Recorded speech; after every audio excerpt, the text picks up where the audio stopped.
আমার মনে হয় আপনাদের সাথে দুই একবার এই বিষয়গুলো ঘটে গেছে। একটু ভেবে দেখেন তো, আপনার রুমের লাইট অফ, রাত বাজে মোটামুটি 2টা থেকে 3টা, যেই সময় সাধারণত মানুষ ঘুমায়, তো আপনিও ঘুমাচ্ছেন। ঠিক ওই সময়ই বিশেষ কিছু ক্যাটাগরির ভাই ব্রাদারের বিবেক জাগ্রত হয়। আর বিবেক জাগ্রত হওয়ার সাথে সাথে কল করবে আপনাকে। কল করেই প্রথমে আপনাকে বলবে, মামা, দাদা কি ভাই, আমি তো ইমার্জেন্সি একটা বিপদে পড়ছি, বিকাশে 200 বা 500 টাকা পাঠা। মানে এমনভাবে বলবে মনে হয় টাকাটা বিকাশ আপনি তার জন্যই তুলে রাখছেন। আর তার বিপদটা এমনও না যে কোনো রুগী হসপিটালে অথবা কেউ অ্যাক্সিডেন্ট করছে। তার বিপদ হইল তার জোয়ার বোর্ডের টাকা কম পড়ছে, আর না হয় নেশার আসরে টাকার টান। এই কথাটা শোনার পর যখন আপনি আপনার বিবেকটাকে শান্ত রেখে ভদ্রতার খাতিরে বলবেন যে ভাই কি বন্ধু, আমার বিকাশে তো টাকা নাই, সে তার চুদনা মার্কা নেশাগ্রস্ত বিবেককে আরেকটু উস্কানি দিয়ে বলবে কি যে তাইলে কারো কাছ থেকে ব্যবস্থা করে দাও। এলে বুঝেন ওর মেন্টালিটি কোন পর্যায়ে চলে গেছে।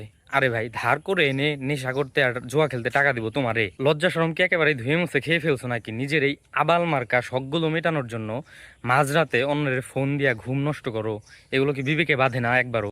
তাই এই সব ভাই ব্রাদারের উদ্দেশ্যে একটা কথাই বলতে চাই, যে পরের পকেটে নজর দেওয়া বন্ধ করেন, আর মাঝরাতে ফোন দিয়া এরকম ভিক্ষা চাওয়াটাও বন্ধ করেন।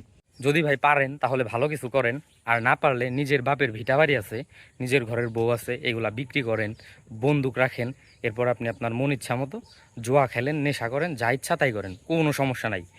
আর আমার এই ভিডিওটা আমার প্রোফাইলে দেখার পরেও যদি আপনি SMS আমার দেন কোনো কারণে এত রাতে, তাহলে একদিন একদিন হুট করে দেখবেন আমার প্রোফাইল থেকে, মানে আমার ফ্রেন্ড লিস্ট থেকে আপনি উধাও। ঠিক আছে?